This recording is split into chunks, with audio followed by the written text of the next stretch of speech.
Hello and welcome, friends. It is Caparzo with a special edition of the People's League stream. I say special because, unfortunately, due to some technical issues with the live stream, it had to be cancelled. So today, we'll be recapping multiple perspectives of the Grand Finals match of Season 3 between 7th Legion and Taco. I am joined by Hump from Merc, Malarkey from the 6th, and Killa from HLE in the production booth. We'll have perspectives from both teams. For the 7th, we will have their commander Awake, the Jack of all trades Mini Fiji, Tank Commander Tunny, and myself as SL. For Taco, we will have both Tamo and Aza playing infantry roles. Well, gentlemen, taking a look here at the road to the finals for each team, Hump, why don't you take us through the road to the 7th?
This mid-cap is going to be with Foy and Dugout Barn here. Really, whoever is able to come away with this is going to have a massive advantage for the rest of the game.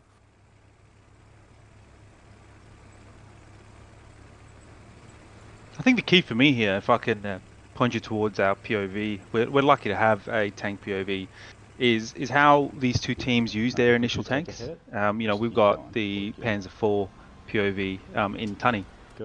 His positioning, where he chooses to go for the initial push, and his priorities. Is it, applying cap pressure? Is it destroying the enemy medium, or just infantry support from far away?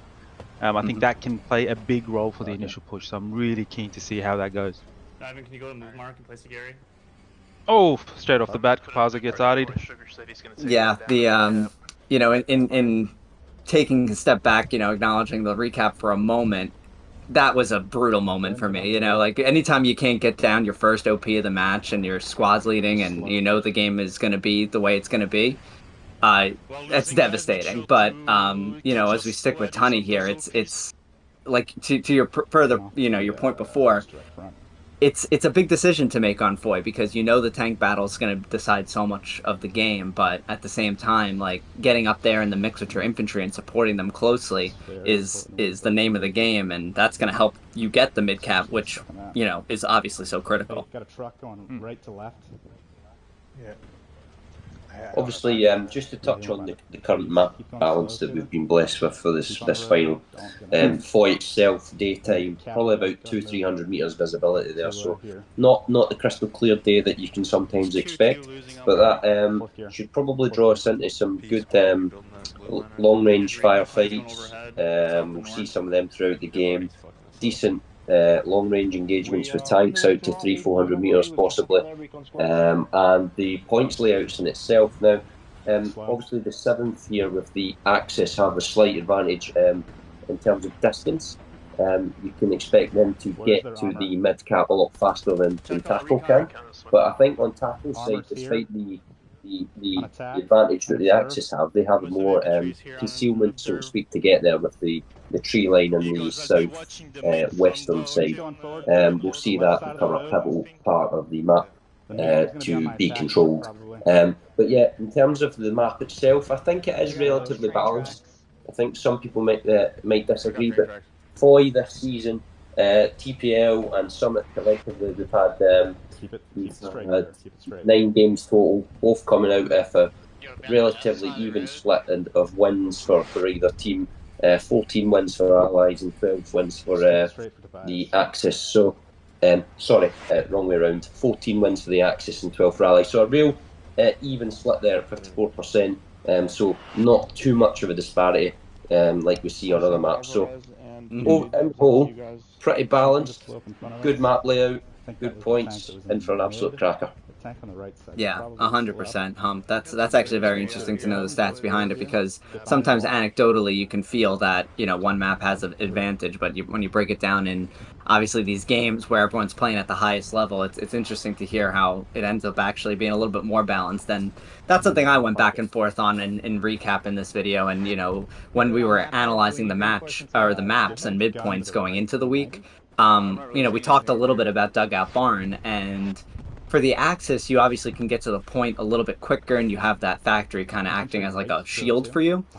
But if you have a bad start for whatever reason, or your truck gets artilleried, you know, things happen like that in these types of games, you can be in a situation where your push garrison from your neutral line is across an open field behind that one shed by the railroad tracks that everyone builds their garrison on, and Taco would have known that. They could have artilleried that, and, you know, it could have gone the other way. They have a little bit more ground to push up on that road with those houses and the tree line.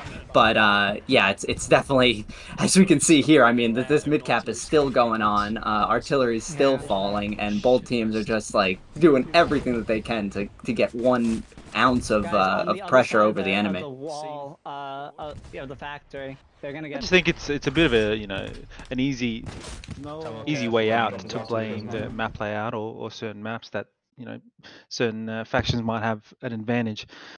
You know, in the case of this match, if you can zoom into someone's map that's alive for longer than a few seconds, due to Artie, you can really see, you know, the spread of OPs from the 7th has helped them just, you know, reduce the impact of Taco's Artie. You know, whereas looking at Taco's POV, I'm watching Azza at the moment trying to spawn into an OP. You know, all their OPs are super narrow. They're all right next to that road, so it's pretty easy to Artie that area. So advantages aside, you can almost always pinpoint where a certain team went right or wrong when it comes to capping a certain point. So in this case, I do believe that it was a misplay to have OPs that narrow. Can you make an argument to say that, hey, could they have spread out and then have OPs further east? I believe so, because if you watch, again, you know, Azza and Tamo, they're trying to get away from Artie, but before that, they were well into the east side. They had a light tank on the east side near the tracks. They had, you know, people in those trenches on the east side, 1 person in the hangar. So I do think that, you know, instead of looking at advantages, you need to look at the place where people went, where the OPs were, and what they did to try to at least spread out. Yeah, I think hindsight makes it a little easy to say these things too. So, you know, this is obviously acknowledging that for a moment, but, you know, thinking back to Malarkey, you know, the 7th match in the Summit against the 6th, like, yes, West Verville is a point that I think is leans towards the Axis. But at the same time, you know, in recapping that match, we had to acknowledge the fact that our starting push was absolutely terrible. You know, we didn't secure the north side. You guys had an amazing spread of OPs out in the north through the chapel. You know, these little decisions, and yes, you know, you can start in a bad situation, but the little plays that both teams make ultimately decide the match. Absolutely. So we're 10 minutes in here. We're still contesting over the midpoint. We've been treated to an absolute slugfest here. Just looking at the maps there and maybe paying a bit of attention to how each team have opened the game here. Malarkey, in terms of Taco, from what you've seen, there's nothing. Sorry, there probably is something slightly different to a lot of other teams. They've opted for an additional light tank. Is that right? That is right. Yeah, that's something we're going to see a lot that we've seen on PC, and is starting to make its way into the console comp scene. It's got its own utility, isn't it? It's a yeah, but like it's great to see, and I do think there is a lot of value of having a second light tank. But if I could again point you towards Tunny, like if you're not going to use the tanks in a in a way where you're going to apply cap pressure the way Tunny's doing at the moment, right? It's almost, I don't want to say useless, but I just think it's lost opportunity there. That tank's pushing So, down the road. and again, we can talk AP about for the shot. Axis having a favorable side on this 10 map, they're but pushing. watching Tunny's POV at the moment, I do think this play of him having that tank inside the point was crucial. And if you know, everybody that's listening and watching at home, if you go back a few minutes, you can watch before he went into the circle that Taco was still capping, right? That Taco was still in favor of capturing the middle, right? So yes, spawn out the second light tank, but if you're not going to use it, or you're not going to at least contest the enemy medium tank with your own medium tank, then your light tank is as good as dead, and then you lose that cap pressure, and then it's just 3 people killed in action screen. So I do like the light tank, but I think they just need to use it a little more precisely, let's say. Taco opting for more presence in the soft cap area, whereas Tunny's gone straight in and got his guys onto hard point for the additional cap weight there. Using his tank really well. He stayed up an awful long time here. He is being so effective in this tank in this opening phase. He is having a real impact on the game and the direction of the mid cap outcome. Yeah, and as mid cap is kind of closing in here on capture for the 7th, I want to make note of a couple things there that I think really made a difference. Obviously, you know, Tunny's praises can't be sung enough, being over there locking down that, I guess that would be the west side of the point here.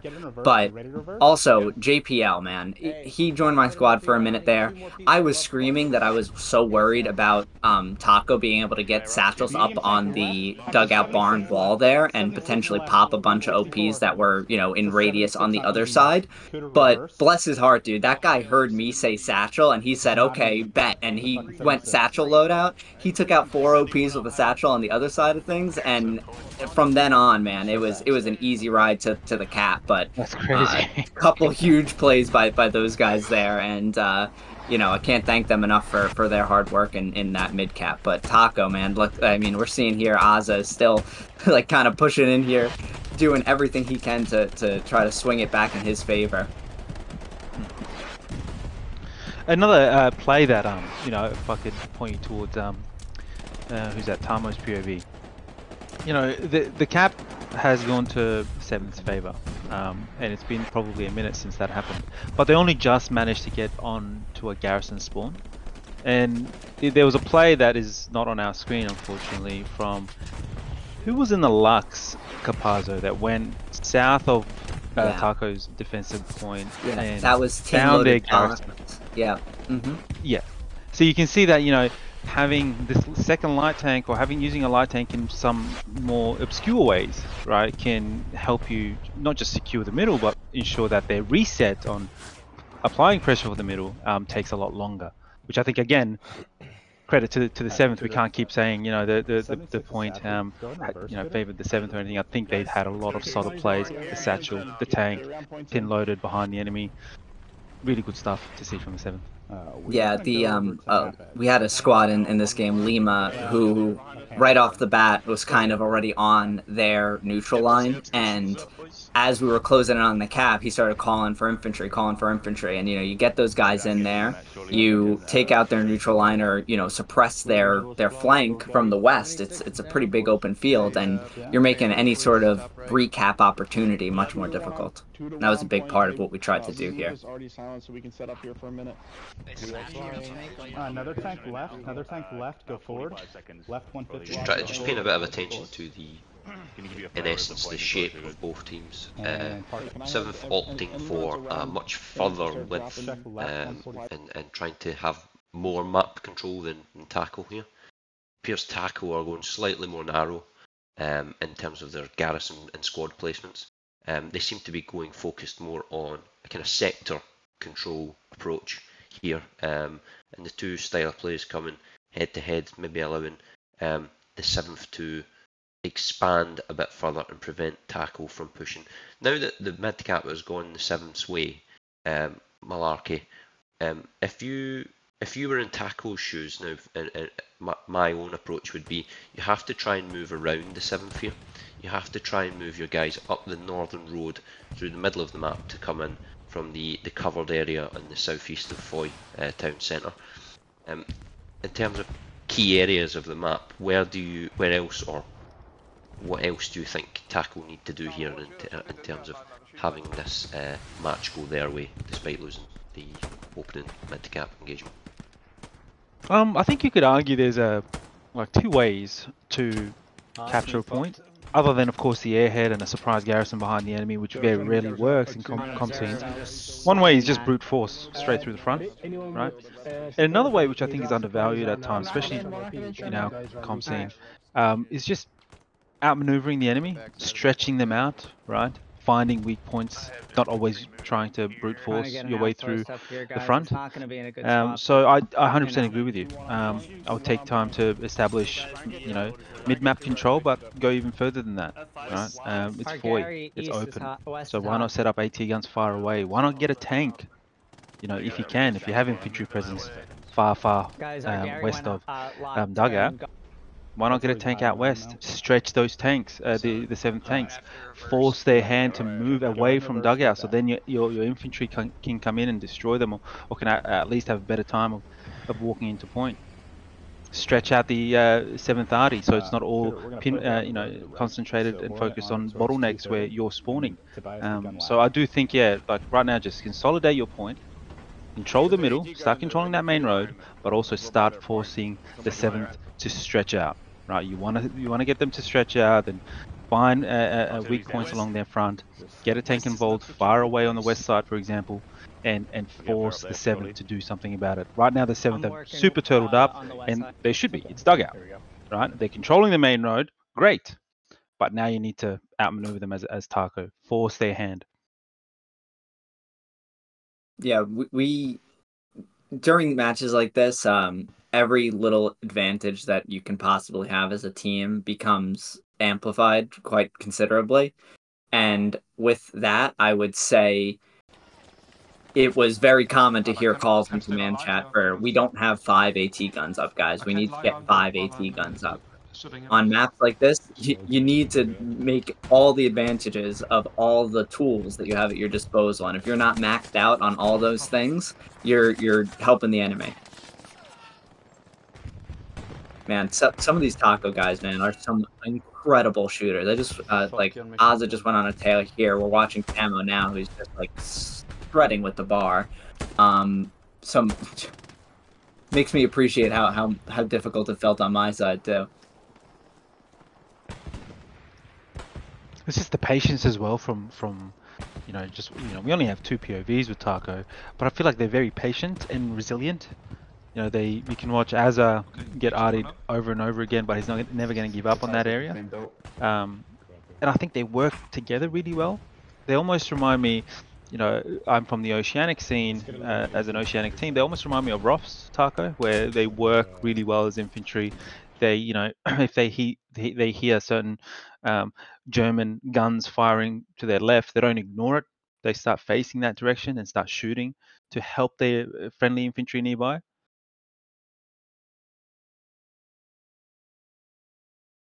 I'm just looking at the map for Azza and the garrison placements. Hump, what do you think about these garrisons? I mean, we can sort of see they're obviously super focused on the east side here. And they have one garrison that's super far west. Do you think you can get any value out of that garrison that's far west, almost near West Bend? Yes, I think there's value in having positions across the map, giving you as much width as possible. You're right. It's going to take anyone to get off. It's probably to even get across the map. They're close in here, guys. I think controlling the southern edge, like midpoint, is going to be important for both teams, just to cut off any sort of mid map presence, because that's obviously going to be the where you're able to get the flankers in behind any sort of push that comes in narrower than that. So watching what Taco's trying to do here and kind of get their OPs set up on that southern edge road and then push east, is something I certainly felt during They don't have box in this one? the match where we keep seeing the garrisons go hot to the west and go hot to the west, but each time it seemed like they were only able to get maybe 1 or 2 OPs. And that's a credit to them to even get over there because it's open field. But if they were able to cycle more people to those OPs and like put a greater pressure over there, it certainly could have helped them out in controlling that middle of the map. I think that they ended up going for that Gary at the west because you know, they wanted those guaranteed spawns and maybe to get some sappers in. Currently watching Awake as a commander. You know, I just appreciate what he's doing at the moment. Just in a supply truck, and this is to all future commanders, competitive and pub game. You know, the commander's role is very particular. He's the only one that doesn't have a squad, so he's the only one that should only be focusing on things like garrisons, right? Where squad leaders, yeah, get garrisons up, but they also have a squad to lead. So I love that he's in a supply truck at the moment. But one thing I want to point you towards on Awake's screen is in G8 Love Squad. I think Love Squad is Francis. He's deep into enemy territory. He's got a red zone garrison that's green, and on top of that, he has an AT gun at G8 facing Taco's point. Right, that is insane. That's a threat, and I'm surprised that Taco didn't have presence in that forest before Francis got there, and I'm surprised that, you know, they haven't noticed that there's an AT gun going up and, you know, that it's firing on them. You know, I saw him just before actually occupy that AT gun and shoot, obviously, at Taco or a tank or Taco infantry. So one credit to Francis for that maneuvering and, you know, obviously discipline when it comes to gunfights and getting there and getting a double drop Gary up. But also I feel like it was a bit of a misplay from Taco. What do you think, Hum? I just want to step in here really quick and just say I believe that was Ohio, but Francis was also in the area over there to the west as a solo SL, just trying to get his squad in map control position. But yeah, Ohio did an incredible job getting over there. He was making it difficult for Taco the whole game and from that angle. Sorry, Hum. 3-1 on point, 3-1 on point. RE Bravo outpost is lit south. Got a dead repair station, right? Another AT gun on Mike light vehicle. I absolutely love listening to command chat. 155. It's a weird fetish almost. I can just listen to command chats all day, especially, you know, well-oiled machines like the 7th. So, you know, I'm just gonna listen to Awake's command chat and let's have a look. Let's have a listen at how a well-oiled machine like the 7th actually talk and what do they prioritize in their comms.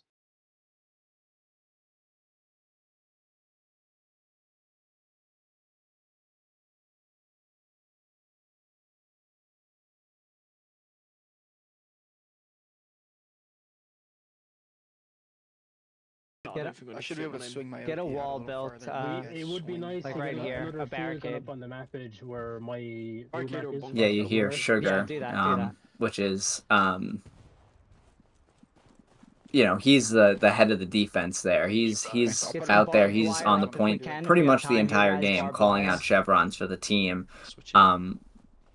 Early indication of any sort of soft cap pressure that's mounting. Good indication of how pushed out you need to be as a team, or can be as a team, I guess you could say. And it allows you as a squad leader to dictate how you need to move your squad.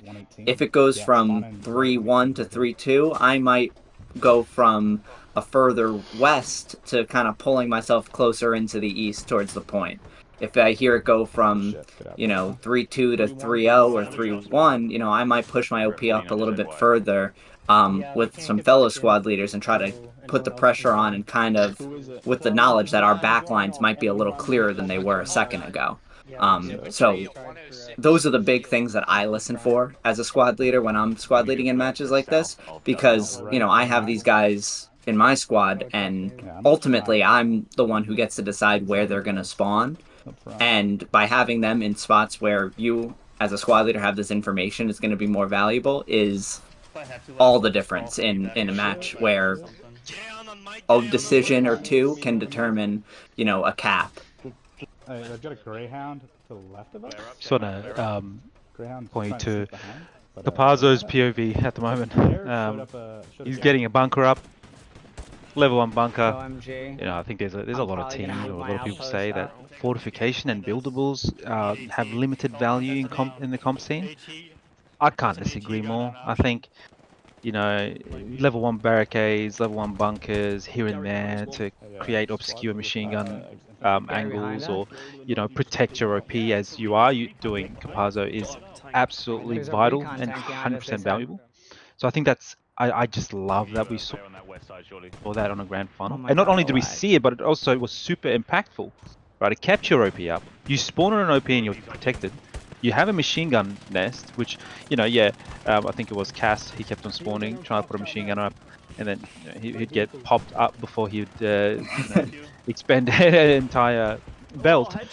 But another thing is that I absolutely love from your POV is you spawn and there's an AT gun running right next to you, right? So you can jump on it. So, you know, the use of bunkers and barricades, you can do so much with them. You can use it in so many ways. So I just love that we saw that from you and Cass.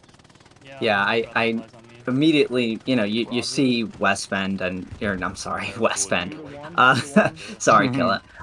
You see Dugout Barn, and you know, you acknowledge that the map edge is pretty open. You have that railroad track, but unless you're going to move in a tank and infantry behind it, and I think that's kind of what you're seeing now with Azza, actually, is that they're trying to kind of get something on the map edge moving up, but it is so difficult, and, you know, like, we're just going to be dying over and over here.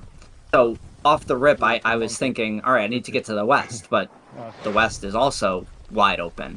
So, you know, we've talked about this in pre-game and everything like that, like, these buildable things. A level 1 bunker, first of all, I didn't realize how long it takes to go up, shows how often I build it, so I'm seeing him hammer away for like 3 minutes and I'm getting anxious, but I knew that we needed something over there to kind of control that, where the hill crests a little bit, and if I could get an MG over there and a little spot for an AT gun to be, then all the better. Better than getting farmed by Taco's MGs over and over again, which they were very handy at. For all the elevation that there is in Foy, you seem to have found the one bit of elevation to get that bunker up on. It was good to see. I just clocked there on the map, and I think it's just gone down. 7th getting a little sneaky AT gun up in the southern area of the map, in that wooded area that provides cover, or looks straight into the tackle defensive point. That's such good game intelligence to get something up there. It's so sneaky. It must have caused a real amount of havoc on Taco there, and I think it eventually goes down to the recon tank. What is the consensus in the 7th with AZT guns here? I'm looking at the map. There's probably upwards of 5, maybe 6 pre-positioned throughout the map here. Is this something that's called out through Red Chat to you guys to get these up, or you guys just know, you recognise the AT guns are clutch on this map particularly? I think, you know, we were saying a little bit earlier about how you just want to, like, amplify every single advantage you can get on any sort of map, and with Foy, you know, infantry is fairly useless. You know, you just want to be someone in a spot with an OP, and if you can go with 1 KD, then you're doing an incredible job, really. So things like AT guns and the buildables with the machine guns are all things that just basically, like, give your team an injection of like power in a region. So yeah, it is something that's called out. You know, get an MG up here, get a AT gun up here. It's something that's talked about, you know, in talking about what mid caps we can possibly have. You know, if we get here, this is a dominant spot, like. And it's not that everyone remembers where these spots are, but if 2 squad leaders or 1 squad leader remembers where the spot is, then he calls it out and we get a mark on it and there's someone there. So, you know, everyone was conscious, 5 AT guns, gotta keep 5 AT guns up. And when we saw one go down, you gotta build another one. Same with the rep stations. I mean, we must have lost 20 plus rep stations this game, but you gotta just keep building them because they're one of the more broken things in the game. So, it's just about sticking with it and knowing that as infantry, honestly, and I'm an infantry guy, your life is borderline useless in a match like Foy. Sure, I found the Gary. Just want to pull your attention to Enemy oh, down. just died. Tamo's POV. I've just been watching him for the last 5 minutes. I think it's his longest live Straight looking yet. at it, though. And he was in this really obscure position behind a hay bale, right in front of his defensive point. But you know, we've spoken about it a few times how good Taco's infantry is. And I was zooming in at what he was trying to shoot at. I can't see anything. He's shooting at pixels, but you just hear like, you know, the headshot ding, ding. So the sharpshooters from Taco are on display here. You know, I'm just watching Azza now. You know, lean, you know, left and right of this tree, trying to shoot and trying to get an advantage on somebody in front of him, and he's just taking them down. Just absolutely lovely infantry playing, gunplay from Taco here. Where is he hiding?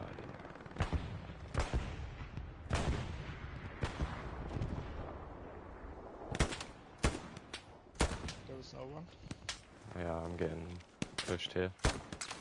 We're seeing Tunny start to roll up here with his, I don't know if this is his first Panther, but it might well be. And he, second Panther, right? Thank you, Monkey.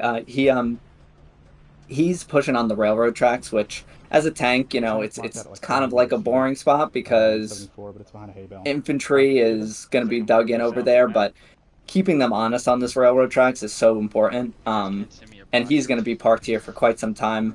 Fiji is setting up a couple rep stations for him as well. I mean, Fiji is one of the more underrated players, I think, on the 7th, and he streams, so you should definitely check out Mini Fiji. But he's just doing everything. Like, he's building repair stations. We can see him here. He's putting AP mines up, and this is not something that we're seeing him do here, and we're just catching him do it. He's doing this the entire game. He is one of the best players to have in your squad that you can ever ask for as a squad leader. You know, he's going to do what he needs to do in your squad. He sees you have a good OP, he's going to get an MG up.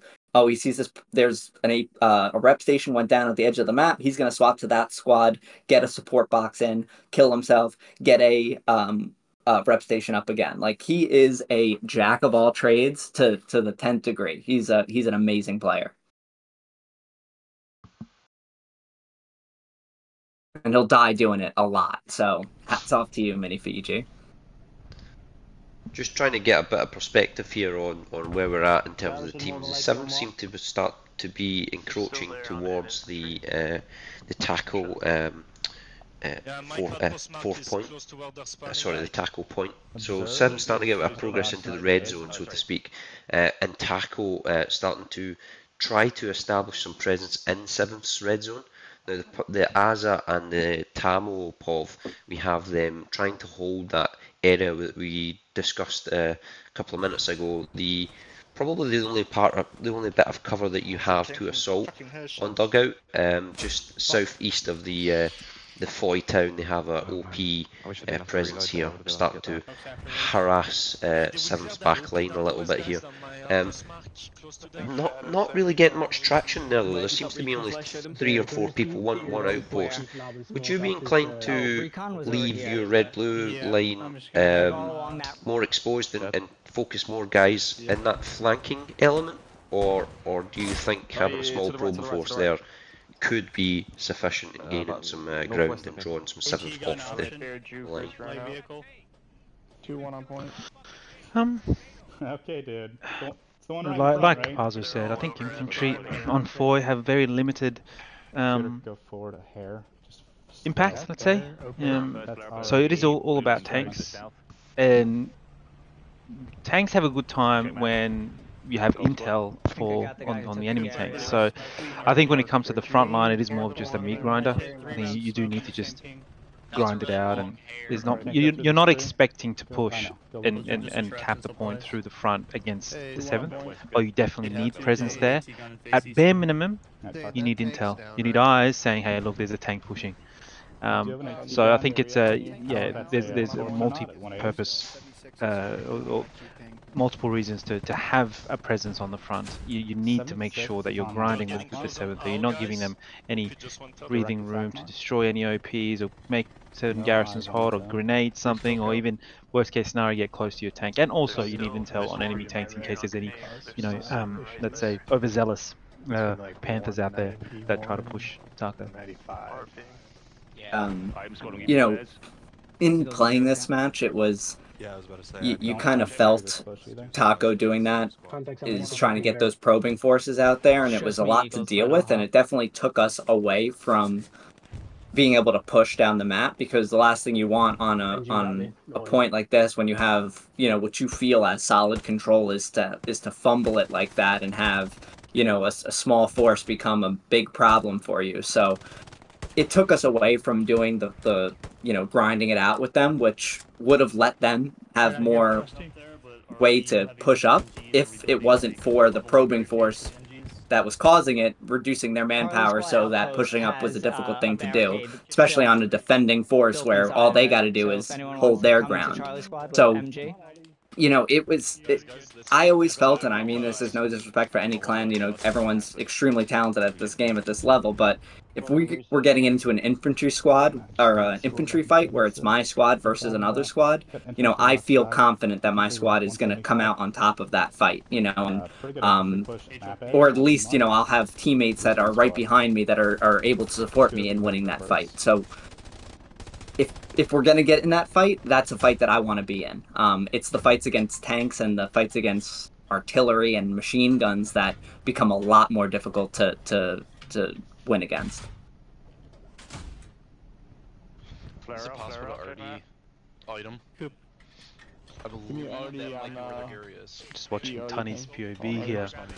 He's scanning pretty well for tanks. For anybody that does play tank, how uncomfortable is it to know there's a tank out there?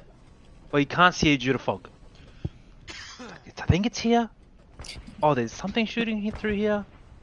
So this process of the struggle of trying to find tanks being universal almost gives me comfort. Both these teams had extremely patient tanks this game, you know. They knew that if you made the first move and that first move wasn't the perfect move to make, you were in a situation where you were probably not going to win that fight. And Tunny's in a spot right now where he's got a ton of support from infantry. You know, he's got 2 repair stations and I think 3 engineers standing by. So he is feeling good and safe, but, you know, if 2 tanks come at you at once, which is always a possibility here, then, you know, kiss that tank goodbye. Hey, give me HE, or Alright, Sugar, first round, go. I think Honey's current position, being stationary on the train track there, he's using the current conditions of the map with the decreased visibility over the ranges that you get on foil. You just need to watch out for the precision strikes. As janky and as glitchy as they are, they're absolutely devastating. But I think what you do see at this level in comp is tanks typically don't engage other tanks. AT will more often not harass tanks that are or the teams that need to attack more so than tanks will engage each other. And if you are a tanker, you're blind. You just have to rely on the intel that you're given. And I think the 7th are actually feeding back the positions of tackle tanks really well to Tunny. Tunny takes a shot there. Yeah. Does he have these rep stations established behind him at the moment? Yeah. We're about to see a potential invincible tank here. He's got 2 repair stations and 2 engineers. This is something I sent one of my squad mates over here to help out the tank. So he's got more people inbound as well. So you know, Tunny obviously, like you said, he has no idea really where this guy's shooting him from, but he's in a spot where he can tank quite a bit of shots. Yeah, a lot of teams are starting to do this now, and I think the only way you can combat this is if you know you have a tank in a sort of entrenched position that you're seeing here. Now, 7th are playing defensive, right? So their tanks just need to sit on point. I think if you're tackle, you have to call in artillery on these tanks that are in stationary position. You have to push them, and the only way you're going to get them, anticipate that there's rep stations up. You have to get a couple of arty shells on them before you expose yourself in your tank. Absolutely, absolutely, and that's something we dealt with the entire game from Taco. If they had arty up and they had tank pings active, they were going to be shooting at them, and it was on us to make sure we were keeping the rep stations up. It's something that HLE did, amazingly too. I mean, I built a ton of rep stations that game. Same sort of situation with Foy West Bend. That's the only way you're going to do it, and at the same time, though, you're taking artillery resources away from, maybe grinding it out for the infantry. I'm just watching these shells fly towards Tunny and almost cringing. Sorry. If we could just listen to his comms in this moment, because it looks like he's getting engaged by a tank and possibly an AT gun. So I'd really love to listen in, and I'm sure the audience will gain a lot from seeing how a high-level tank commander sort of communicates with his crew in this type of situation. Right 181, I think, is a pack gun.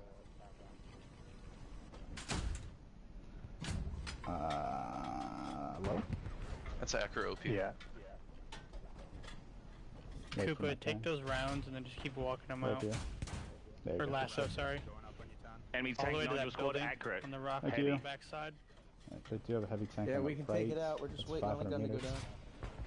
Yeah, just give me a mark. But the shot that we took was absolutely from a Are you 76. getting kills from that, Koopa? Good, Artie. I see infantry behind the hay bale. Something else to the right. This tank engagement is genuinely a real treat. We haven't really seen many of them this season at all in some of the streams that we've been able to cast. There goes the reps. 3 minutes ago. Yeah, I love tank POVs. I mean, I just can't wait for admin cam. It's gonna be so nice to watch all these, battles going on that we miss. Yeah, I'd love to be able to. Sorry, Malarkey. I'd love to be able to see where these shells are coming from and be able to kind of see in hindsight, where, or in that situation live, where these battles are occurring from. With the fog, it's so difficult. Forward just a hair. Forward just a hair. This is such a crucial fight as well. If you take out this tank, I think one of the mistakes that you can make as a team is allowing the enemy to be well nested, to get repair stations and tanks in good spots, right? Like you always say to my team, if there is a heavy tank and we spot it from mid or right HQ, we need to start hunting it now, not later, not when it becomes a problem. So this tank fight is super crucial. Take out this tank, maybe the 7th have another heavy tank, take that out, and then you have, all the Taco heavies pushing together with their infantry, and they can cap it. But Tani's doing a great job just staying alive. All those repair stations and engineers just keeping him alive. That 76 has him zeroed in. Probably, cussing him out, saying, "Why isn't he dead yet? I've put 13 shots into him." 195. It's got to be so frustrating. I got to say I've never been on the other side of that. But when you have the beat on someone and you can't do anything about it. Ricochet. I mean, yeah, but the 76 tank has to recognise already that something's amiss here. He's hit him that many times. So just looking at Taco don't seem to have their artillery up, or maybe they're trying to. There's a bit of presence from 7th in terms of camping the artillery. That probably brings us on to a good point: the importance of artillery and how well artillery can have an effect on the game in this map particularly. Do we... well, put it this way, Taco are never going to take this point without artillery up, so they have to start prioritising that more now. And I know it's difficult having less space to work, the fact that they've, it's 3-2, so they're 400 metres less of a zone to work in, less protection on the arty, but they have to get them guns up and get them working in tandem with their infantry and tanks, and to get them to push in. That's the only way they're going to do this. 45 minutes left on the clock, 7th for sitting comfortably. Direct bang, he's still there. Yeah, and I think here, you know, we're getting the map control in a spot that feels good. You know, in a spot where you feel like, aside from a very sneaky backline garrison that is being monitored closely for via the chevrons on point, you know, you're in a spot where as long as you keep everything in front of you, you're going to be good to go. So I think that is the phase of the game that we're entering, where it's just like, all right, sit pretty, consolidate gains, be, you know, comfortable, and then you'll see, you know, a little bit of a constricting effort try to take place where, you know, you sweep in from the east or the west and kind of cut their middle of the map. But Taco is, you know, we're seeing from Aza's perspective here, you know, he's all the way on the west side of the map, kind of like on that middle road, keeping the 7th honest. You know, the 7th can't just go ahead and run right in and then sweep across that road and good game. It's being they're being a presence there and fulfilling the role that infantry needs to fulfill on Foy. Option squad OP is hot. 2 minutes away. It's gonna be a bit of a turn here. 2-1 on point.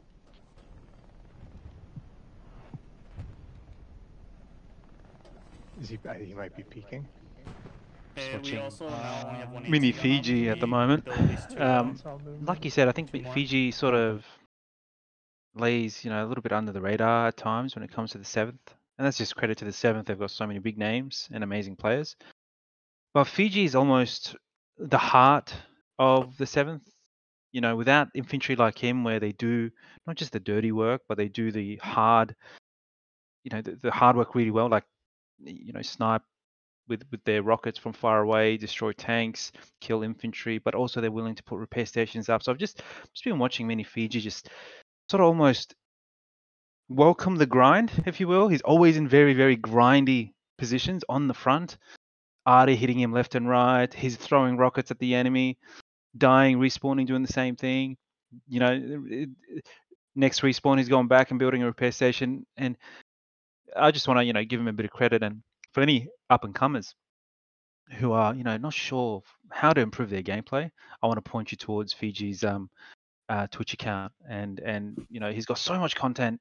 And he, you know, he streams all of his comp matches and he plays the game. Even pub games, he plays it such a high level. So just watching him, just appreciating how important it is to have this type of infantry that is just grindy and really good at what they're doing, and they welcome the grind. They welcome the killed in action screen, if you will. If I could just pick up on that point as well about some tips. I've just seen Tony reduce the brightness on his screen there to try and get a bit more contrast through this fog to pick up other elements of the tank. Such a good little thing he's done there, using trying to get more intel. And just secondly as well, Awake acting as a third recon team at the minute, using his superior commander ping to overlay tanks and AT guns. He is just running around currently with his binos out, using the commander ping that the whole team can see to pick out AT guns through the fog and tank positions. Really doubling down on this intel based approach and keeping Taco at an arm's length across the map. As I say, 7th are comfortable here. They're well entrenched. AT gun network set up, just engaging at long range. Everything Taco has to offer. I want to point you back towards Tunny's POV here. He's getting absolutely hammered. I think it's 276 is hammering him at the moment, and it's probably the only way to deal with his position. And he's gone. At least on my screen. But my God, what a position! What a play from Tunny. You know, I think and that's 276 in that spot. Yeah. I was sorry, Malarkey, but Taco, like, down.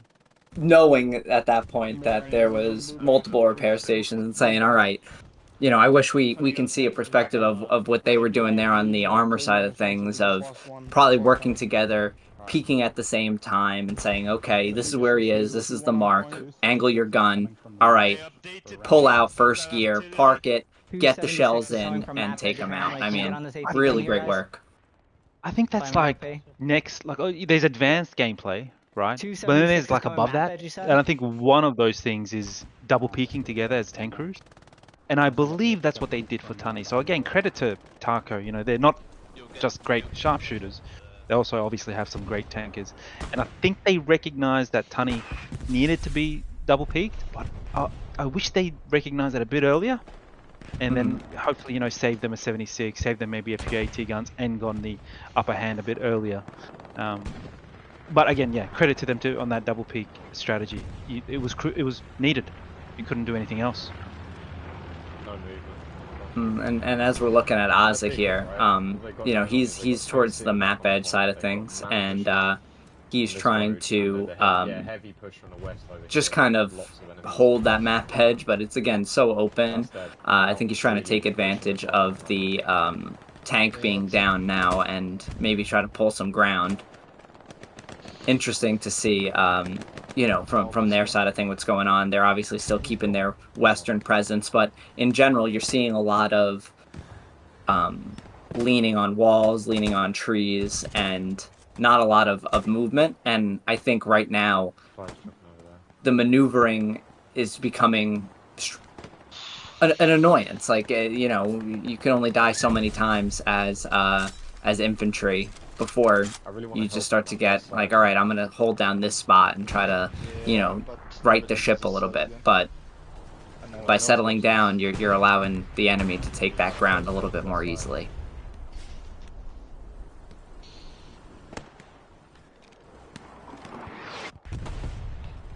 I feel like I'm not being put my full Just watching, you know, the spread of OPs. You know, I think subject that's talked about a lot is Garrison Network. You know, having blue zones for that blue red line control. You know, you have another few blue zones behind your point. But one thing that I think is undervalued is spreading out your OPs in a line, if you will.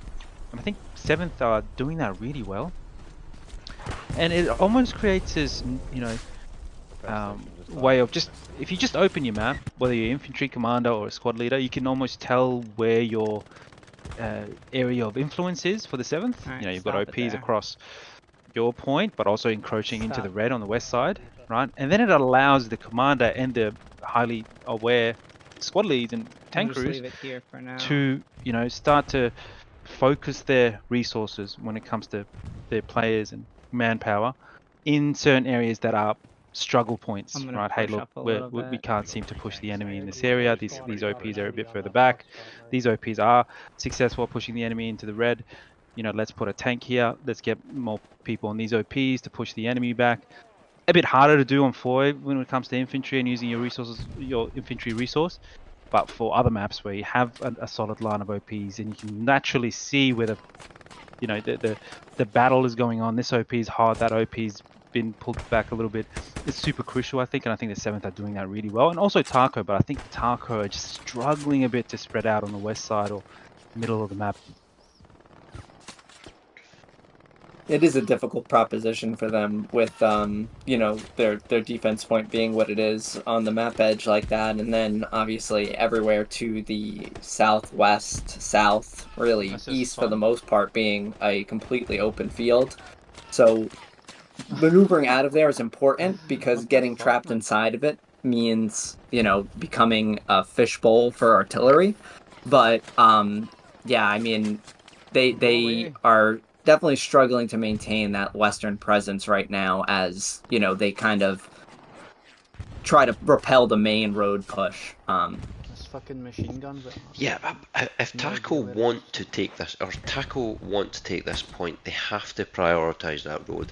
For the limited amount of elevation that you can get on this map, having the presence on the road can allow you to fire down into dugout. They're not prioritising that enough at the minute. And I do believe 7th have real good presence there. I mean, I've just clocked 3 or 4 OPs at the Bizarre Foy Road kind of area, southern edge. 7th have correctly identified to hold that area. Taco not putting enough manpower to take that area. They're in this house. Still focusing on the soft catway sector control rather than overall map control, I think is what we're seeing play out here.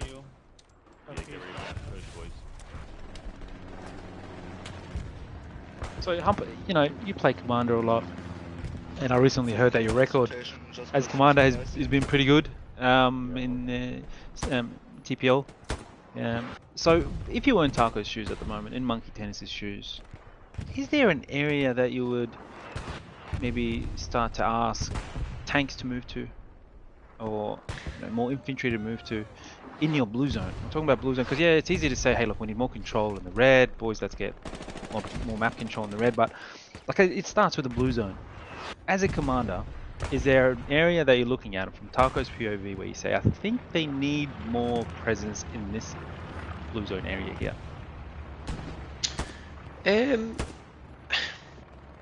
If you're going to prioritise your tanks, it's always easiest, especially when it's not a mid point or a point that's in the middle of the map, so to speak. If you have a map edge point, like we do here, in a linear fashion, if you have your tanks out on the east side, now I do appreciate that's an open area past a certain point, you don't have to worry about one particular side. So if you try and push your armour up one individual corridor on that eastern edge, you can stack them and push them in. The problem Taco have here doing that and using the edge of the map to their advantage is how far back the 7th point is. They have 200 plus meters to cover to get there. So the point that I'm going to want to control, as I mentioned, is that middle road. Now the thing with Foy, particularly when you're allies, is it's a real it's an ambusher's heaven, so to speak, to get your tanks out of that HQ. So Taco really are limited in the areas they can work, so they can either use that eastern HQ to push their armour out, or the mid one, which is ripe for getting ambushed. But 7th don't seem to have backline AT squad presence in that wooded area at the minute. So Taco, and I heard in some of the comms there from Taco, they're looking to stack their tanks. Just how many tanks are you going to need to stack to push the 200 meters edge there? It's going to be difficult. I mean, like you said, it almost sometimes starts at your friendly HQ, right? Making sure that your tanks can get out of your HQ. But we talk about middle of the map, the main road, which I 100% agree that you need to control that area to really cap dugout. But the other area, which is between the middle of the road, the main road, and dugout, this sort of clearing where Capazzo is most of the time, right? And if I can point you to Capazzo's stream at the moment, he's moved away a little bit. He's sort of going a bit more easterly, but he's been focused on this sort of just west of dugout area. You can control that west of dugout area as a Taco, from Taco's POV. From almost, what is that, E8? I think it's E8, BCD. Well west of Taco's defensive point, almost on Bizori Foy Road. There's a bit of a hill near Bizori Foy Road, and it sort of overlooks that entire western side of dugout. You can put a few HE shells where Capazzo's OPs are. You can also see, the infantry the 7th infantry that are controlling the main road. So what I'm trying to get to is, like, you want to control the enemy's red, but it starts with controlling your blue.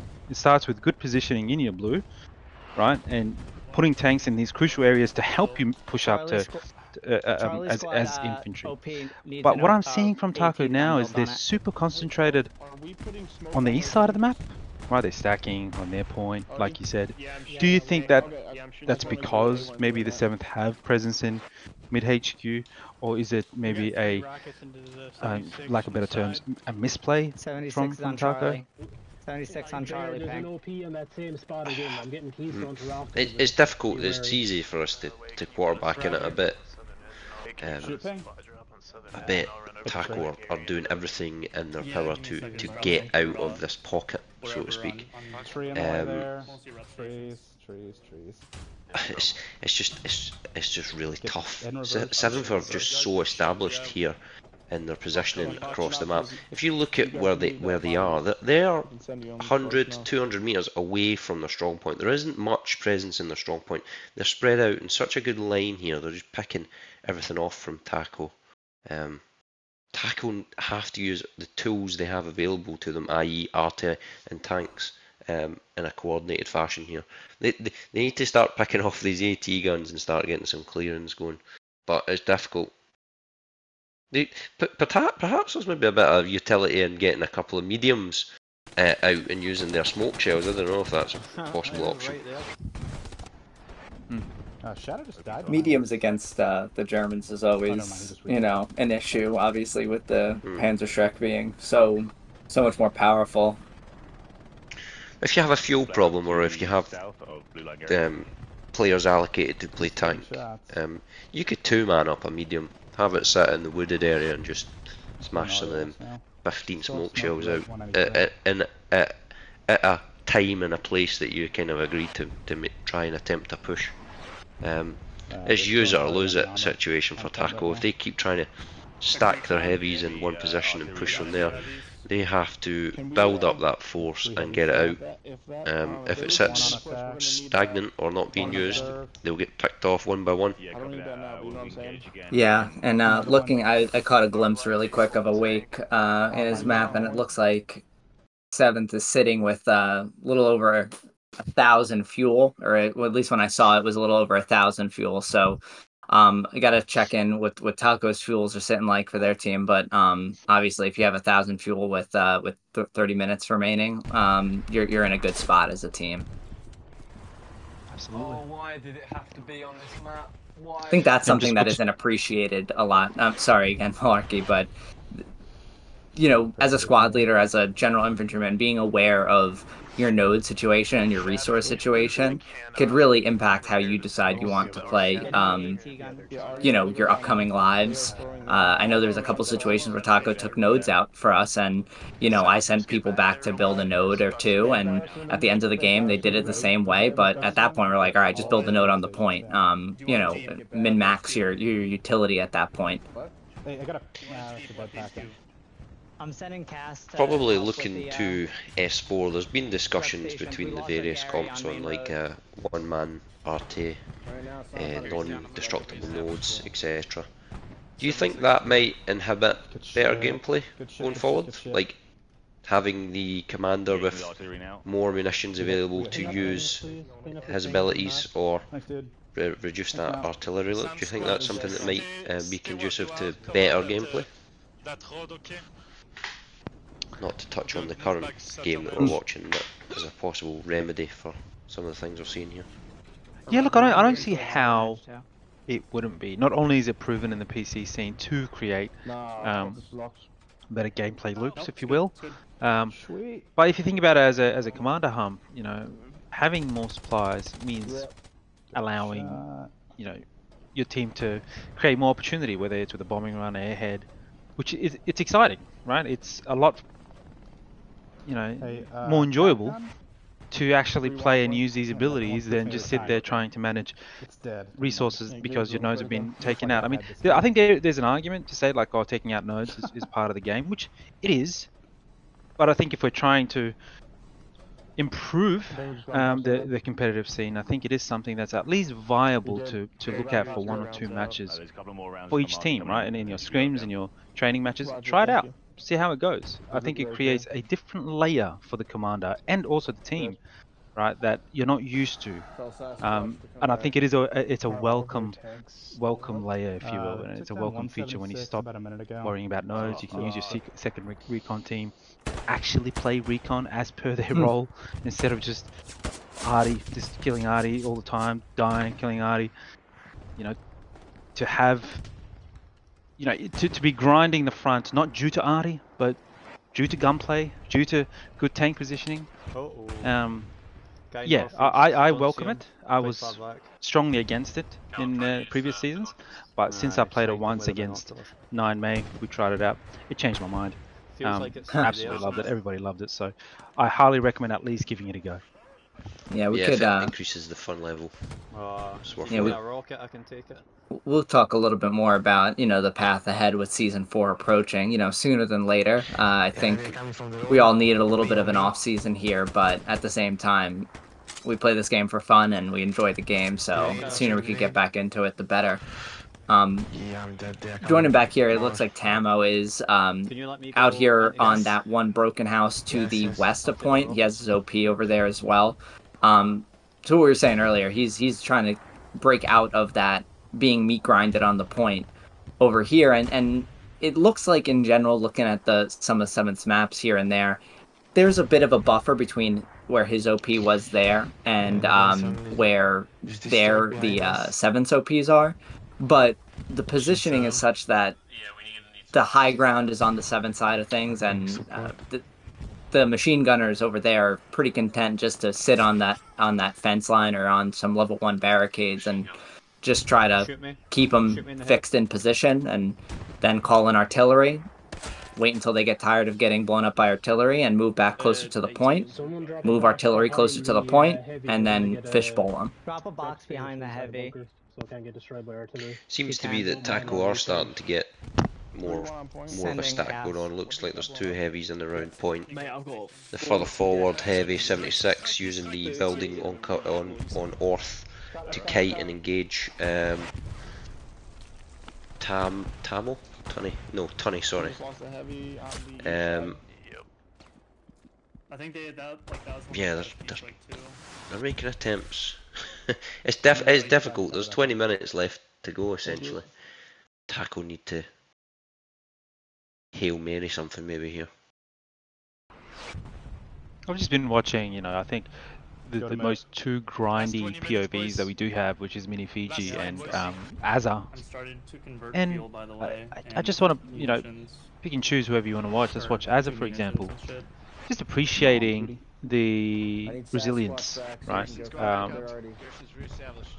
Just being in the grind and not shying away from it. How many times, including myself, I'm guilty of it in a pub game.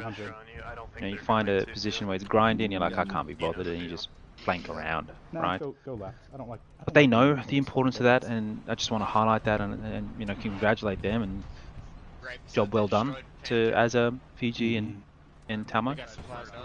Staying in the grind, yeah, you're getting arted off your OP. Fiji probably survives on average at 30 seconds. He just got blown up as I was watching him, because they're just they're in very crucial positions. They can't just move away and let the enemy just to walk in, if you will. So again, well done to those boys, and well done to the teams that they highlight the importance of staying in the grind. Resilience is definitely not a feature of every team. But I'm literally on the point. I think you saw that a lot more in season 1 and 2, especially. The earlier on, you're seeing, teams have that resilience, and if you're in an extended mid-cap situation and you start losing your second point right after losing the mid-cap, in the past we'd seen teams sort of crumble and a match end in under a half hour.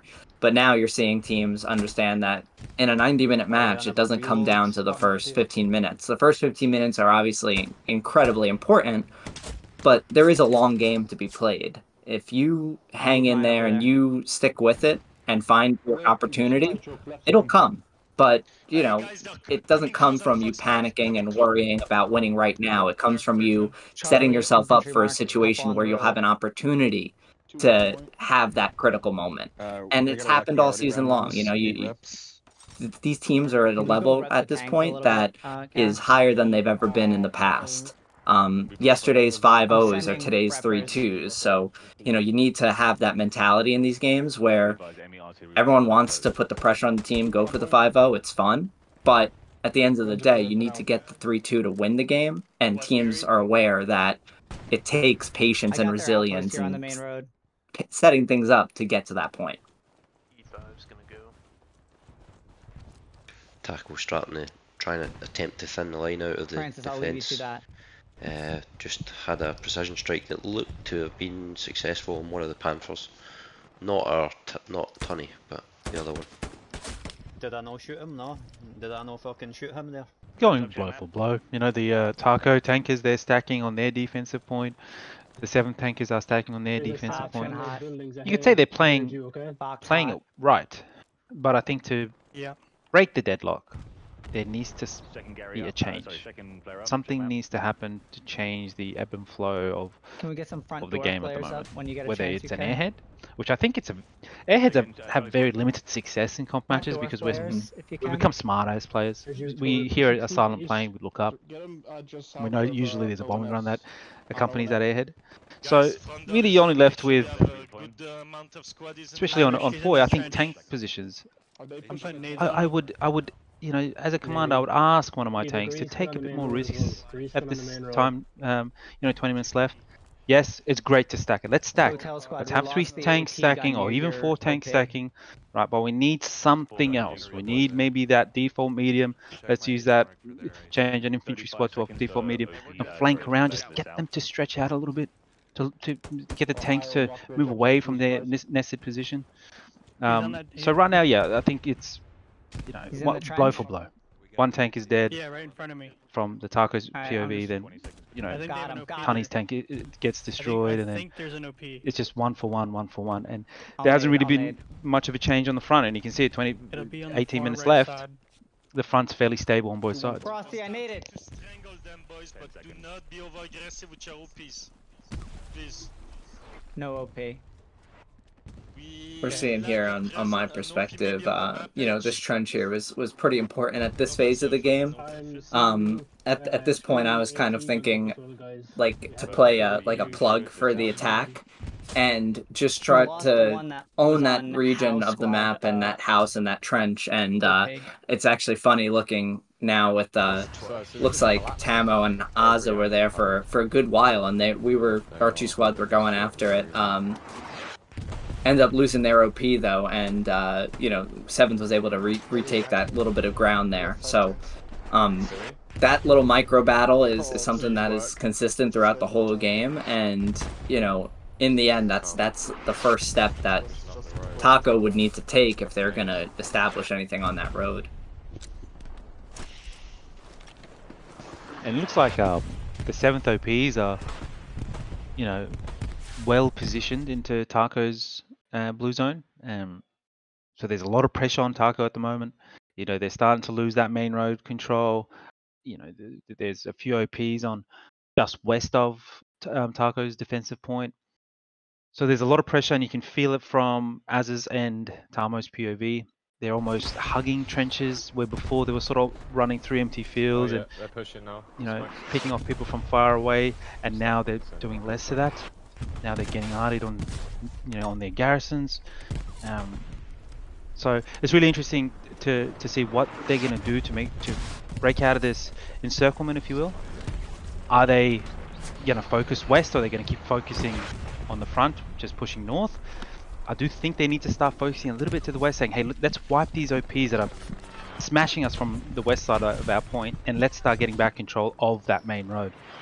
And watching Tamo's POV, that's what he's doing at the moment. He's running through the empty field, but you need to just, do what you need to do to make sure you get control of that west side as soon as possible. What the fuck? Taco artillery should be up as well. I'm seeing that their OPs by artillery are clear, so I think some smokes here wouldn't be bad either to get their infantry some cover, at least from the MGs. It's not going to stop the bullets, but it'll at least make them a little less accurate. So I think doing something like that right here is maybe a good option.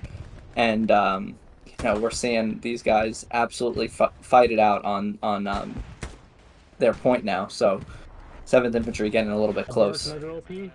Oh, watching Capazo's POV. Woof. Getting very close indeed. There's more Yeah, bear. that was actually Azza now in hindsight, in looking at the other perspectives. So Azza had my number there with that M1 carbine. Actually putting on a bit of a show with it. Not too close, they're really pushing me. Good plays. Oh, Azza with the landing. Let's go, Azza.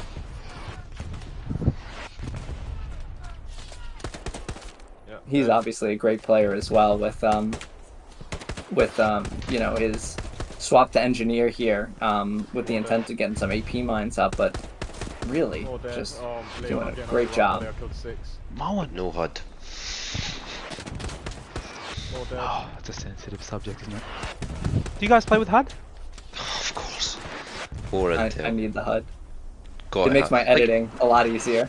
that as well. But like to not have that intel fed to your face, like if you're capping, what the cap pressure is, what the time is, I think you just need to be ultra aware of that consistently throughout the game. If you don't have your HUD on full, you're not getting the ebb and flow cap pressure. You don't know if you're in soft cap, and you don't know the time. That's a highlight of my game. I just don't, yeah, what do you gain from not having HUD? I mean, Immersion, a little bit more. Is the argument? Less Maybe a clean screen might be less of a distraction and maybe might win you more gunfights. I don't know. But by God, I think it's a cardinal sin. My God, I'm just watching Azza just mow. I think he single-handedly just recovered the front line in front of Taco's point. Back up here.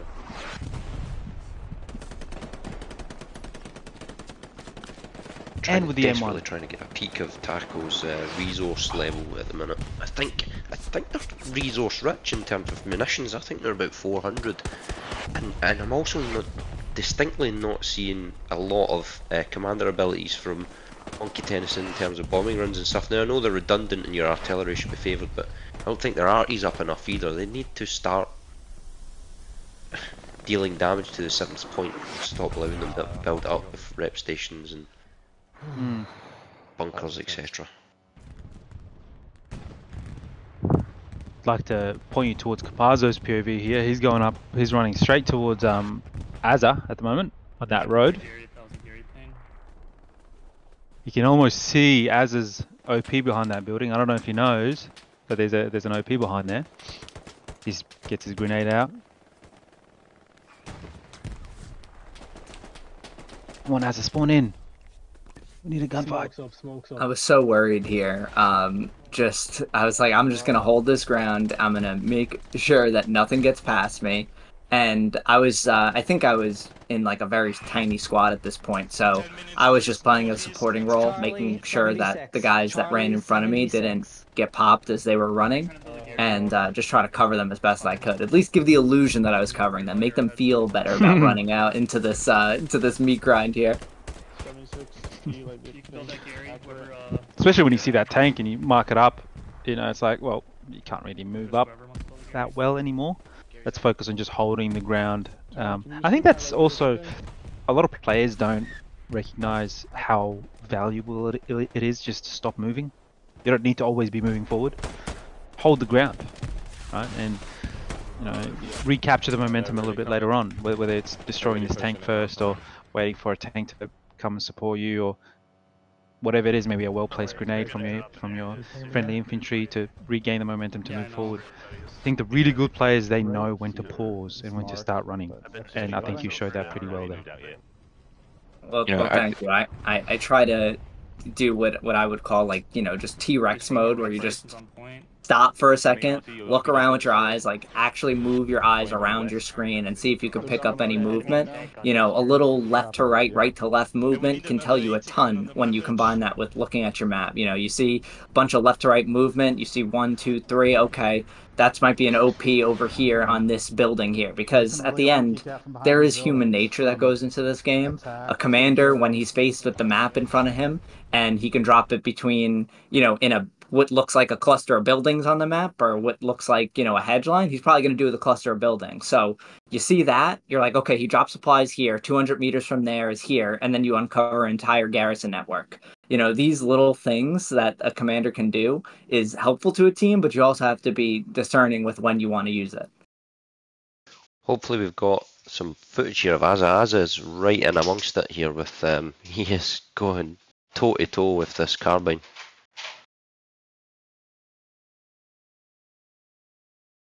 Yeah, Oz is finding himself in the KIA screen quite a bit with this artillery that's now sort of pinning them down. You know, I'm catching a glimpse or two of Taco's maps, and it looks like there's a big void between where the strong point is and out to the west where the main road is. So I think at this point you're seeing the 7th start to angle that front line towards the road and cut them in half. And if you're able to cut them in half like that, you end up in the situation again where, you know, we're kind of seeing Azza in now, where he's behind this shed here, doesn't really have a lot of options of what to do, other than sit on the point and kind of make the best of what he can do and just holding the ground. But just on that as well, I mean, Taco have to do something. That's what we've been talking about for the last couple of minutes. 7th don't have to do anything right now. They are sitting comfortable. They don't need to push this 4th point. Taco do. Well, I think what they, at least from reading the map, what they're trying to do is stack the heavies and push through the front. We might be seeing that shortly, but unfortunately, and watching Tunny at the moment, his POV, he is in a great position to just stop that from happening. On top of some great, great ATs, great AT guns, sorry, placed and scattered around the map. So this is something you really got to keep in mind of with Taco. If I was Taco, yeah, okay, it's good to stack tanks. Let's have 4 heavies push up, but that's not a, you know, a sure thing that it's going to be successful. You need intel. Where are the enemy tanks? You need to destroy enemy AT gun placements. Timing is crucial here. So yeah, you don't have much time. Yeah, you've got to stack 4 heavies, 3 heavies on your midpoint, but you need intel on the enemy heavy. Where are they? And you need to time it well with destroying enemy AT guns. So there's a lot of things you got to do right here for Taco, but I think they are taking the right steps to do it, at least from stacking their heavies point of view. Yeah, that's kind of what I was thinking, and to what Hump was saying earlier, where, you know, having your HUD on and having that information just being available to you constantly. I'm always looking at the match timer and praying it would go faster when I'm in situations like this. But most importantly, what I'm looking at here is, like, with 20 minutes left, looking at the HLE match is kind of like my, you know, barometer of Foy at this point. At 30 minutes, HLE was pushing a lot of tanks into us, and they took out a few heavies and really put us in a very, very bad situation. So with us getting around to that point and getting a little bit past that point now, I'm thinking, okay, if they're going to do a heavy push, it's going to happen in the next 5 minutes. They want to give themselves enough time to, like, let it play out. Yep. So everyone's aware of that. Everyone's talking command chat about that. You know, get ready. If they're gonna make a play, it's gonna be now. Yeah. And then you start to see their smoke artillery coming in, and, you know, anything that might indicate to you that a move is coming. And then you lock down. You just gotta lock in those moments. And then when you get later in the game, and, you know, you get to 5 minutes, you're thinking, okay, it's down to a bombing run airhead. You know, that sort of information available to you constantly is telling you what you need to focus on. Left 181. Mike is right next to one of the Basically, what we're saying, players that play with no heart, you're wrong, we're right. Go nuts. I think you're right though, like, me as a commander and probably yourself, Malarkey, you'll probably get the same vibe. When a team's losing 3-2, they're losing the game, so if there's 10 minutes left, you're anticipating a couple of Hail Marys. No matter how crazy it is, you need to dial in at that point. Come on guys, tighten up, 10 minutes, don't lose it now. 76 is right, 195, no eyes on Yeah, you can see them starting to prep the battlefield, sort in essence, with RA and bombing runs and all that stuff. That's when you're going to get into hyper mode. No eyes, I don't have eyes on it. Especially with the smoke. I'm smoked that hard. I don't I'd love to just listen to Taco's command chat. Man, wish we had a squad lead POV. I know. Do you think they're probably discussing the prevalence of the number of AT guns that they're facing? I bet that's probably the hottest topic in the red chat at the minute. They have to start picking off some of these AT guns, AT squads. To be able absolutely, and I just watched Tani absolutely wreck this 76 from great positioning. It's dead? Something else dead? And I think they're really focusing on where the 7th tankers are. You know, we can see Tani's POV, we know where he is, but where's the rest of the heavies? They obviously have maybe another, at least one more Panther. I can see it now. Tani's POV is pretty close, so they're probably talking about how do we get these tanks moving. Hey, we need Arty on them to destroy their repair stations. Where are the AT guns? There's a lot of things that you need to balance on command chat. So it's so super interesting to actually just listen in and see how they handle the situation. Just spread out, north, south, east, west of the airhead.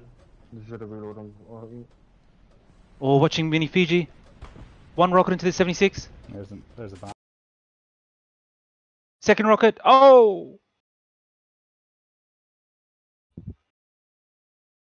Great play. Love that. Love it.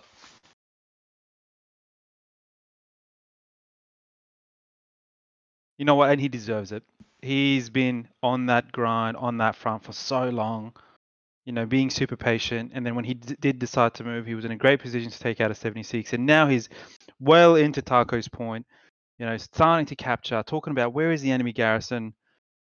Absolutely love this from Mini Fiji.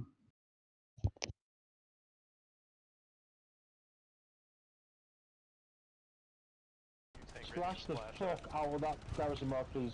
Do a fucking massive spawn wave. Massive spawn wave. Watching Taco's POV at the moment. Tamo, they only have one garrison. With only, what, 2 OPs that I see on the map near their defensive point? Down or not? They're feeling the pressure at the moment. They're being squeezed into just one corner. Not a good spot to be in. Absolutely not. Watching the 7th POV, 7th map, they've got a heavy tank pushing into the enemy red, getting super aggressive. I love this move. Artie Mark is on Taco's last garrison as well from the 7th POV. So they know they only have one garrison, one spawn point. How is the 7th not capping? I think Taco can recover quite well here. You see a mass spawn wave come off from that southeastern garrison. I think in any other situation other than the TPL Grand Finals, you know, there's a push in following seeing that spawn wave, but with you know what are we just over 5 minutes left, and it's gonna be you're gonna want to make sure you come away with the win here, number one. Shan, I got news for you. Sorry, maybe not 5 minutes. It's a little bit more than that. It's a little bit. Oh, my stream might be a bit further on. What? Let me just realign it. Oh, fuck. Yeah, they didn't even stream it. Hey, guess what? We're fucking TPL Season 3 champions. Let's go, boys. Let's fucking go!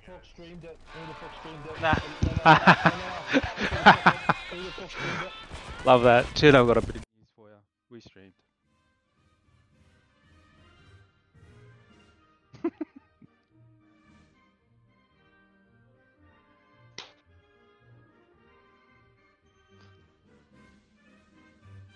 Let's go 7th. That was a incredible match. And you can just hear that celebration there. It's so good hearing how happy they are. They've won that match. They've come away with that victory. They are ecstatic. And for the viewers out there who might being unfamiliar with that voice, that is our the head of TPL, Hercules. He's the one who created this whole thing. So thank you, Hercules, as we finish our 3rd season of the People's League. I mean, you can't you know, argue that the 7th didn't create a legacy, right? You know, I've been saying this for a while. The 7th can lose 1 or 2 or 3 matches, but you can never write them off. You know, they lost very important matches at the start of the season, but boy, did they come back strong and almost make a statement in this final match. Made Taco look toothless, if you will. I don't think Taco ever really encroached on the 7th defensive point. Maybe they had 1 or 2 infantry in the soft cap of the 7th, but most of the time the 7th were well, you know, controlling the point and almost the entire map. And that's not because of, you know, the midpoint and where it is and axis and favorable factions. I think it was just great play from all players. You know, watching Mini Fiji, watching Tani, watching Caparzo, absolutely amazing players, and credit to you guys. And almost a really romantic and sweet way to end the story of the 7th for the people that know what happened to the 7th. Again, congratulations to everybody that did play this grand final. Commiserations to Taco. Yeah, great game. And as we look forward to, you know, season 4 and you know, we talked a little bit earlier about potential rule changes with artillery, recon, and tanks potentially being impacted. I think it'll be interesting to see how those conversations play out. I see obviously both sides to the argument. It's going towards the PC side of things is good for some people and bad for others. You know, some of the things that make console different is what makes console different, for better or for worse, I guess you can say. But I do think that the conversation is definitely due to happen, and I'm definitely excited to see where we land in Season 4. Yeah, I will say, between every season there is usually a tremendous amount of growth and you know, reimagining, re-looking at how we've done things on the previous season. I myself am pretty excited to see which steps that we're going to take moving forward, especially with this new update coming in. I think this new update is going to be absolutely huge for console. It's going to bring us, I think they've confirmed server browsers. We're waiting on absolute confirmation on private servers. I think we're still waiting on some confirmation for other possibilities like admin cam. We're really not going to know anything for sure until the update releases, no matter what they say. So I know I'm really excited to look and see the changes that are going to come, the growth that we're going to see on the console scene, just because that we will have these more options, these better options to create better competitive environments by being able to choose the servers and eliminating half of the headache we all know that comes with these matches, which is getting in the server together. I'm excited to see how that's going to change and how it's going to lead to growth for the console scene. Yeah, I think that's a really good point, Herc. The future is definitely bright for TPL. I think now that there's been a slight lull in the amount of games that we had, I'm more excited than I've ever been for S4. Just looking back at what S3 has been, I mean, we had, this was the 87th match of the season. I think before the end there, with the other finals being played, we probably came to 90 matches. Over the last 3 seasons, cumulatively, we've had over 100 games. The things are getting better here for the console scene. The matches themselves, the times played on them are getting longer, meaning that the competition is getting better. I think the future for Hell Let Loose on console is bright, vibrant, and exciting. Yeah, I'll agree with that. I'm excited to see the future. Excited to see where we all go. You're right. The longer that we keep this competitive environment up, the better that the teams are getting, the better environment that we're all in, the more fun that we're all having. And I think that's super important. And I'm glad that we're seeing that. I have thoroughly enjoyed being able to be a part of this community, to see the growth, not only in the clans, tactical, you know, strategies, but also in the personal growth that we've seen, the new clans that are coming up. There's never a shortage of you know, enthusiasm from someone to get back into this game. Absolutely. Yeah, absolutely. And you know what? I have something to say to the future audience that watch this match. Well, they have admin cam and server browser on console. This is what we had to go through, so screw you for enjoying it. Right? Watch this match and you know, remember that we had to burn through so many matches, and before the vote ticket came in, we had to beg blueberries to jump out of the servers. But in all seriousness, we are super excited to have server browser and admin cam and all that. And I do have a question for everybody listening, including you, Herc. Predictions for next season. What do we think is going to happen? Who's going to win? Merc. Herc. I think well, one thing you could say about the competition, like there's still teams for a game that we think is dead or has been quoted as dead or on its last legs or on its way out. We're seeing teams pop up, new teams, new collectives of people, new ideas coming up throughout the season. I mean, there's some real promising teams that started this season and are seeing this season out. We're seeing teams disappear, reform, and even when you look at the gameplay and the metas, so to speak, that we're seeing from each team, it's developing into a really bright scene. In terms of favourites, that's a loaded question. I'm not going to be dumb enough to give any predictions, but I know it'll be good. It's going to change as well. If we get private servers, people are going to be practicing truck snipes and arty snipes and all that stuff, we're going to see this scene explode even further, I think. Yeah, and something interesting that I saw the other day that I kind of just want to throw this out there. Speaking on what Hump said, a lot of people on the console side I've heard over the past couple of years say this game is dying, this game is dying. Obviously, we're still here a couple of years later. We're getting ready for Season 4. It's still going. But just this last week, I was actually talking to someone from the PC side, and we were discussing the takeover of T17 for the entire game, the IP, and how they were going to proceed in the future. And someone brought up Hell Let Loose 2. And I thought this next comment was super interesting.